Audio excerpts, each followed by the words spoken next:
आज दिन में ही हमने एक वीडियो बनाया था जिसमें ये बतलाया आप लोगों को कि जो भी स्कूल आपको चूज़ करना है उसको चूज़ करते समय आप कौन कौन सी बातों का ध्यान रखेंगे ताकि जो स्कूल आप चूज़ करें उसमें आपके कैंडिडेट के सिलेक्शन की जो पॉसिबिलिटी है वो मैक्सिमम हो जाए, ज़्यादा से ज़्यादा चांस हो कि आपका जो कैंडिडेट है वो सेलेक्ट हो जाए। उस वीडियो को भी यदि आपने नहीं देखा तो ज़रूर देखिएगा, काफ़ी काम का वीडियो होगा। ऐसी उम्मीद रखते हैं हम कि आपके कुछ काम का होगा और आपका जो टेंशन है थोड़ा सा कि कौन कौन सा स्कूल सेलेक्ट करें वो टेंशन थोड़ा कम होगा या ख़त्म ही हो जाए कहीं।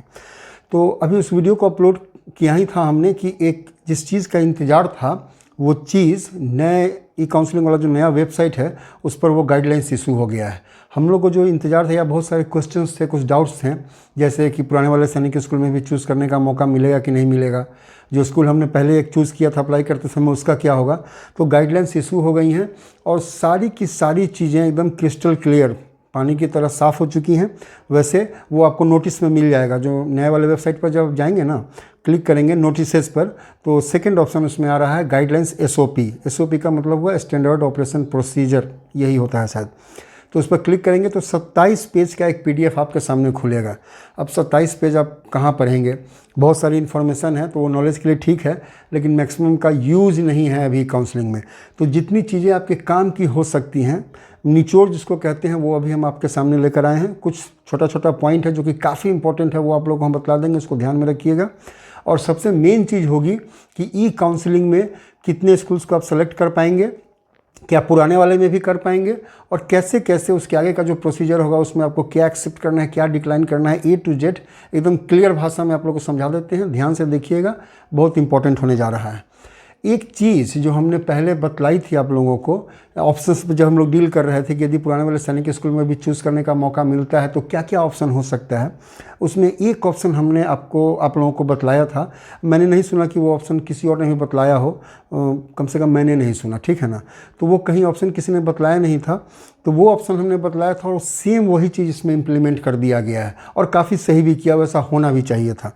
तो वो इम्प्लीमेंट हुआ है, उसके बारे में ही बतलाएंगे। सबसे पहले यदि हम कुछ पॉइंट्स की बात करें तो हम सबसे पहले बोलना चाहेंगे तेलंगाना और लद्दाख के बच्चों के लिए। यहाँ के बच्चों में कुछ कन्फ्यूजन था कि हम लोग होम स्टेट में आएंगे, अदर स्टेट में आएंगे, तो इसमें क्लियरली लिख दिया गया है कि तेलंगाना स्टेट के जो भी बच्चे हैं जिनका डोमिसाइल तेलंगाना है, वो सारे के सारे बच्चे कोरुकुंडा और कालीकिरी, जो आंध्र प्रदेश में हो गया अब, तो कोरुकुंडा और कालीकिरी सैनिक स्कूल के लिए तेलंगाना स्टेट के सारे बच्चे होम स्टेट कैटेगरी में कंसिडर किए जाएंगे, वो अदर स्टेट कैटेगरी में नहीं आएंगे।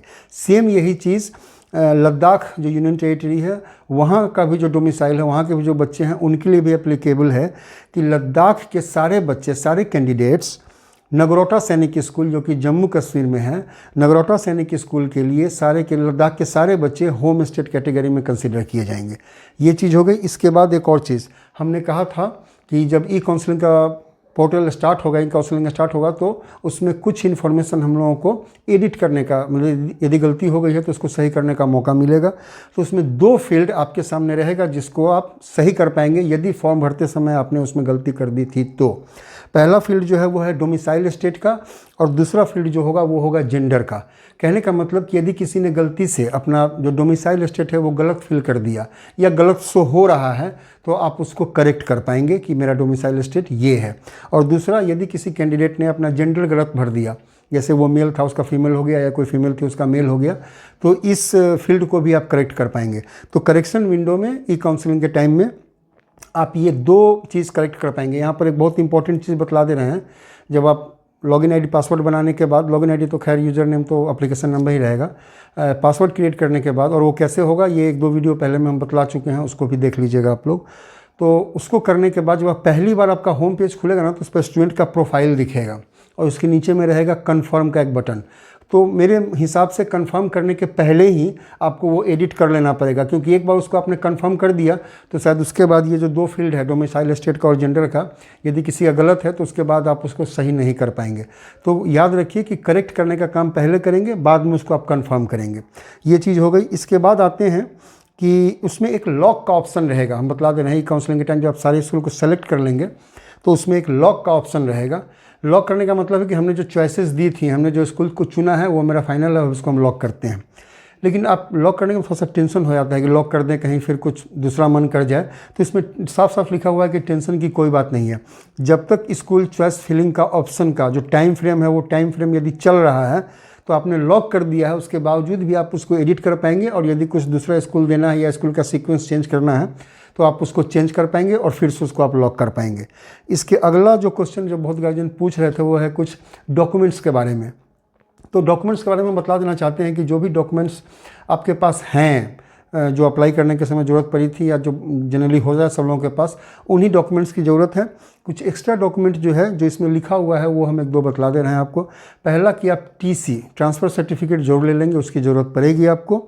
और दूसरा, अच्छा सुनिए एक बात और, जो बच्चे जिन्होंने क्लास 5th का एजुकेशनल क्वालिफिकेशन नहीं दिया था, मेरा रिक्वेस्ट है, वैसे उनसे मांगा नहीं जाएगा हो सकता है, लेकिन कहीं मांग दे तो क्या करेंगे, तो आप क्लास 5th का भी जो टीसी है, जो क्लास 6th में जा रहे हैं एडमिशन लेने के लिए, क्लास 5th के लिए भी जो टीसी है वो भी आप ले कर जाएंगे। यदि ज़रूरत पड़ी तो आप वहाँ पर दे पाएंगे। और ये सारे डॉक्यूमेंट की ज़रूरत उनको पड़ेगी जिनका किसी मेरिट लिस्ट में नाम आ जाएगा, स्कूल अलॉट होगा उसके बाद। और दूसरी चीज़ है इसमें कि मेडिकल फॉर्म की। तो मेडिकल फॉर्म के बारे में इसमें लिखा हुआ है, ये दो तरह का होगा, एक पुराने सैनिक स्कूल के लिए और एक नए सैनिक स्कूल के लिए। नए सैनिक स्कूल के लिए जो मेडिकल फॉर्म है वो साइट पर दिया हुआ है। और ये शायद ये फॉर्म जो इन्फॉर्मेशन बुलेटिन शुरू में आई थी उसमें भी नीचे से 2 पेज है, देखिएगा, एक अंडरटेकिंग करके है और एक मेडिकल फॉर्म उसमें भी शायद दिया हुआ है। नहीं तो साइट पर वो मिल जाएगा कहीं आपको, उसको आप डाउनलोड कर लेंगे और उसी फॉर्मेट पर उसको फिल करवाना है। उसमें सारा डिटेल दिया हुआ है कैसे करवाना है, आप लोग उसको पढ़ लेंगे। तो ये चाहिए पुराने वाले सैनिक स्कूल में। नए वाले सैनिक स्कूल में कोई फॉर्मेट नहीं है, उसमें सीधा लिख रहा है कि किसी रजिस्टर्ड गवर्नमेंट फिजिशियन से, जिसको हम लोग सरकारी डॉक्टर बोलते हैं, उस सरकारी डॉक्टर से आपको एक मेडिकल फिटनेस सर्टिफिकेट बनवा लेना होगा। आप किसी डॉक्टर के पास जाएंगे जो आपके जान पहचान के होंगे, उन लोगों को एक्सपीरियंस होता है कि कैसे ये सर्टिफिकेट बनता है। आप उनको बोलेंगे कि एक मेडिकल फिटनेस सर्टिफिकेट बना देना है इस बच्चे के नाम से, वो बना देंगे। वही आपका न्यू सैनिक स्कूल में वो काम करेगा, आप उसी को लेकर जाएंगे। ये बात हो गई। इसके अलावा कोई और ख़ास ऐसा इंपॉर्टेंट पॉइंट नहीं है उसमें 27 पेज में, जो कि आपको पॉइंट वाइज याद रखने की ज़रूरत है। जितना था उतना बतलाया। यदि इसके अलावा भी कुछ और आपको जानकारी चाहिए तो आप पूछिएगा। अब आते हैं हम लोग कि ई काउंसलिंग में, जो सबसे मेन पॉइंट है कि ई काउंसलिंग में क्या क्या होगा। तो ई काउंसलिंग का जो प्रोसेस है वो पिछले साल जो न्यू सैनिक स्कूल में काउंसलिंग हुई थी ना, ऑलमोस्ट उसी तरह का है। कुछ चीज़ों को चेंज कर दिया गया है, तो सारी चीज़ बतला दे रहे हैं। ये सबसे अधिक इंपॉर्टेंट होने जा रहा है, ध्यान दीजिएगा। सबसे पहली बात कि हम लोग कितने स्कूल को सेलेक्ट कर पाएंगे और किस किस तरह के स्कूल को सेलेक्ट कर पाएंगे। तो सबसे जो बड़ी बात चल रही थी कि क्या पुराने सैनिक स्कूल में भी स्कूल को चूज़ करने का मौका मिलेगा। तो यस ऑफ कोर्स, पुराने वाले सैनिक स्कूल में भी हम लोग को स्कूल चूज़ करने का मौका मिलेगा। टोटल 10 सैनिक स्कूल्स हम लोग उसमें भर सकते हैं, जिसमें पहला स्कूल बाय डिफ़ॉल्ट होगा और वो वही स्कूल का नाम उसमें रहेगा। मतलब फर्स्ट प्रायोरिटी पर, फर्स्ट ऑप्शन में आपका वही स्कूल का नाम बाय डिफ़ॉल्ट रहेगा जिस स्कूल का नाम आपने फॉर्म भरते समय दिया था। वो हम लोग कहते नहीं कि इस सैनिक स्कूल के लिए अप्लाई किया है, तो जिस सैनिक स्कूल के लिए आपने अप्लाई किया था उस स्कूल का नाम आपके फॉर्म फिलिंग चॉइसेस में सबसे फर्स्ट पोजीशन पर बाय डिफ़ॉल्ट रहेगा और उसको आप चेंज भी नहीं कर पाएंगे।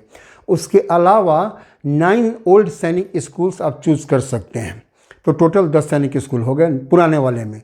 ये हो गई बात उन बच्चों के लिए जिन्होंने सिर्फ स्कूल टाइप में अप्लाई करते समय सिर्फ ओल्ड सैनिक, मतलब सिर्फ सैनिक स्कूल ओनली ही चुना था, SS ओनली, उनके सामने इतना ही ऑप्शन दिखाई देगा।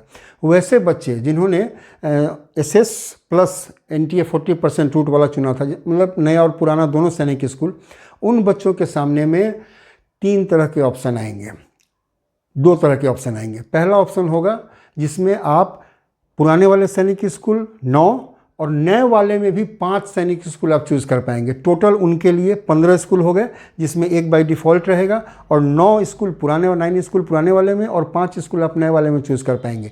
एक कैटेगरी इसमें और डाली गई है जो उन बच्चों के लिए है जो ऑलरेडी न्यू सैनिक स्कूल में पढ़ रहे हैं और वहाँ से परमिशन लेकर उन्होंने NTA का एंट्रेंस एग्जामिनेशन दिया था सैनिक स्कूल के लिए।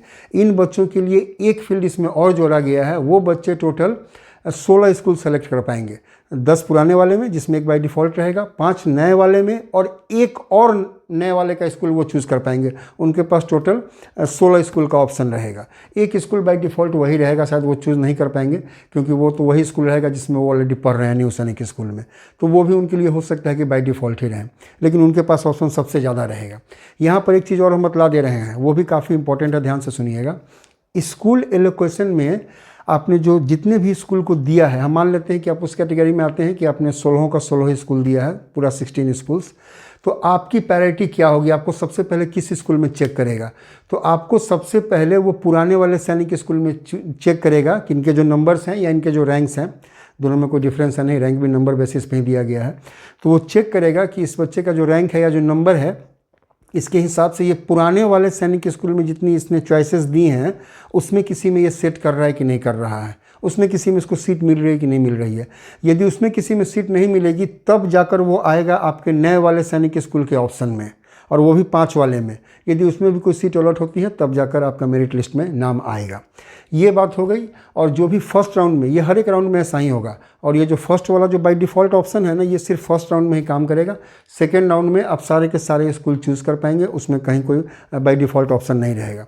अब बात आती है कि जब हमने डाल दिया, सारे स्कूल को चूज़ करके डाल दिया, उसके बाद हमें क्या करना है, तो ये ध्यान से सुनिएगा, ये भी बहुत इंपॉर्टेंट होगा।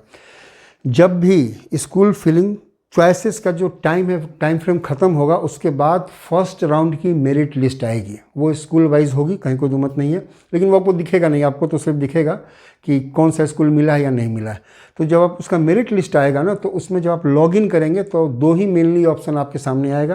पहला कि आपने जितनी भी चॉइसेस दी थी, यदि उसमें कोई एक स्कूल आपको अलॉट हुआ है तो उसका नाम आपको सामने में दिखेगा कि आपको एक ये स्कूल अलॉट किया गया है। दूसरा ऑप्शन ये हो सकता है कि जितनी भी चॉइसेस आपने दी थी, आपके रैंक के हिसाब से या आपके नंबर के हिसाब से आपको कोई भी स्कूल अलॉट नहीं हो सका, मतलब किसी भी स्कूल में आपको सीट नहीं मिल सकी। पहला कंडीशन पर हम लोग देखते हैं कि यदि आपको कोई सीट मतलब अलॉट हो जाती है किसी भी उन स्कूल्स में जिसको आपने चूज़ किया था, तो आपके सामने 3 ऑप्शंस दिखाई देंगे। पहला ऑप्शन एक्सेप्ट का, दूसरा ऑप्शन रिकंसिडर का, और तीसरा ऑप्शन एग्जिट का। ध्यान से सुनिएगा, इस तीनों ऑप्शन को आपको कैसे चूज़ करना है। जो भी स्कूल आपको दिखाया गया है कि हाँ इस स्कूल में आपको सीट मिली है, यदि आप उससे सेटिस्फाइड हैं कि हाँ हमको इसमें एडमिशन ले लेना है, तो आप उसको एक्सेप्ट कर लेंगे। एक्सेप्ट कर लिया तो ये बात ध्यान रखिएगा कि अब आपको एडमिशन उसी स्कूल में लेना होगा। किसी भी कारण से यदि आप उस स्कूल में एडमिशन नहीं ले पाते हैं तो आप समझिए कि ई काउंसलिंग के प्रोसेस से ही आप बाहर हो गए। अब आप ना फर्दर राउंड में जा पाएंगे और ना कुछ कर पाएंगे। कहने का मतलब एक लाइन में कि आपकी कहानी वहीं पर ख़त्म हो गई इस साल के लिए। इसलिए जब आप एक्सेप्ट कर लिया तो आप रेडी रहिए कि अब आप उसी स्कूल में एडमिशन लेंगे चाहे जो हो जाए। यदि किसी भी कारण से आप एडमिशन नहीं ले सके, उसमें टाइम पर नहीं पहुंच पाए या कुछ डॉक्यूमेंट्स की कमी हो गई, तो अब आप फर्दर राउंड में भी नहीं जा पाएंगे। कहानी जो है सो वहीं पर द एंड। सेकेंड ऑप्शन कि आपको जो स्कूल अलॉट हुआ है आप उससे सेटिस्फाइड नहीं हैं, आपने बहुत नीचे में जो स्कूल दिया था, चाहे कारण जो भी हो, यदि आपको वो स्कूल पसंद नहीं आया कि नहीं हमको इसमें नहीं जाना है, लेकिन आप ये चाहते हैं कि हम फर्दर राउंड में जाएं, आगे जो काउंसलिंग का राउंड होगा उसमें हम जाएं, तो आप रिकंसीडर पर क्लिक करेंगे। रिकंसीडर पर क्लिक करने का मतलब हुआ ये कि आपने जो भी सीट आपको मिली है आप उसको डिक्लाइन करते हैं और ये बोलते हैं कि हमको अगले राउंड में ये काउंसलिंग के लिए कंसीडर किया जाए। एक बार यदि आपने रिकंसीडर पर क्लिक कर दिया तो जो सीट आपको अलॉट हुई है वो कैंसिल हो जाएगी, फिर आप उस पर क्लेम नहीं कर पाएंगे, तो इसका ध्यान रखिएगा। लेकिन इतना है कि आप नेक्स्ट राउंड में जा पाएंगे। नेक्स्ट राउंड में जो भी बच्चे जाना चाहते हैं उनके लिए हम एक इम्पॉर्टेंट वर्ड बतला दे रहे हैं कि जैसे जैसे राउंड आगे बढ़ेगा, राउंड तब तक चलेगा जब तक सीट्स ना भर जाएं। तो ये कहना मुश्किल है कि कितना राउंड चलेगा, लेकिन इतना याद रखिएगा कि हर एक राउंड्स में सीट्स कम होती जाएंगी। आप यदि ये सोचते हैं कि फर्स्ट राउंड में हमको इसी स्कूल में सीट नहीं मिला और नेक्स्ट राउंड में मिल जाए, तो इसकी पॉसिबिलिटी ऑलमोस्ट नहीं के बराबर है, या समझिए कि इसकी पॉसिबिलिटी बहुत कम हो जाएगी। इसलिए रिकंसिडर करने के पहले आप एक बार जरूर सोच लीजिएगा कि यदि इस बार इस स्कूल में नहीं मिला तो अगले राउंड में उसमें सीट मिलने का चांस और कम हो जाएगा, या यदि सीट भर गई तो मिलेगा ही नहीं। ये हो गया एक्सेप्ट वाला और रिकंसिडर वाला भी। तीसरा ऑप्शन एक आएगा आपके पास एग्जिट का। एग्जिट का मतलब है कि हमने जो इस स्कूल को मिला हमें मेरिट लिस्ट में, जिस स्कूल में हमें नाम आया है हमको पसंद नहीं है, और ना ही हम फर्दर किसी राउंड में ई काउंसलिंग के किसी राउंड में पार्टिसिपेट करना चाहते हैं। कहने का मतलब कि हम अपनी जो कहानी है ये सिलेक्शन प्रोसेस में अब इसमें आगे नहीं बढ़ना चाहते हैं, द एंड कीजिए इसको, आप एग्जिट पर क्लिक कर देंगे। एग्जिट पर क्लिक करने का मतलब हुआ कि जो सीट आपको अलॉट की गई है वो कैंसिल हो गई, और आपका फर्दर किसी राउंड में, अब आगे के किसी राउंड में काउंसलिंग में आपको कंसिडर भी नहीं किया जाएगा। फिर वही बात होगी कि कहानी द एंड। ये हो गई बात। सेकेंड ऑप्शन के बारे में बात करते हैं कि यदि कोई स्कूल आपको फर्स्ट राउंड में अलॉट ही नहीं हुई, कि आपका नंबर कम था या जो भी रीज़न हो, आपको कोई भी स्कूल नहीं मिला, उसमें क्या होगा, उसमें एक्सेप्ट का ऑप्शन आपके पास नहीं आएगा। आप जब स्कूल अलॉट ही नहीं हुआ तो आप एक्सेप्ट क्या करेंगे। लेकिन उसमें दो ऑप्शन आपके सामने हो सकता है, एक रहेगा रिकन्सिडर का और एक एग्जिट का। सेम वही प्रोसेस है कि ठीक है, नहीं स्कूल तो नहीं मिला लेकिन हम फिर भी आगे वाले राउंड में जाना चाहते हैं काउंसलिंग में, आप रिकन्सिडर करेंगे। और आप चाहते हैं कि नहीं मिला तो अब हमें अब आगे जाना भी नहीं है, इसको कहानी को द एंड किया जाए, तो आप एग्जिट पर क्लिक करेंगे। एग्जिट पर क्लिक किया, उसके बाद जो मामला है सो जिसको कहते हैं ना ख़त्म हो जाना, सो ख़त्म हो जाएगा। उसके बाद इस सेशन में आगे कुछ भी होने को नहीं है। तो ये चीज़ है काफ़ी इम्पोर्टेंट जो हमने आप लोगों को बतलाई है। इसके अलावा इसमें कोई भी चीज़ ऐसी दिख नहीं रही है जो हो। और इसके अलावा यदि कोई और भी क्वेश्चन आपके पास यदि हो रहा हो, जितनी भी इम्पोर्टेंट चीज़ थी हमने आप लोगों को बतला देने की पूरी कोशिश की है। यदि इसके अलावा कोई और भी चीज़ हो जो आप जानना चाहते हो तो आप कमेंट में लिखेंगे, उसको हम पूरी कोशिश करेंगे कि उसका आंसर आप लोगों को हम दे पाएँ।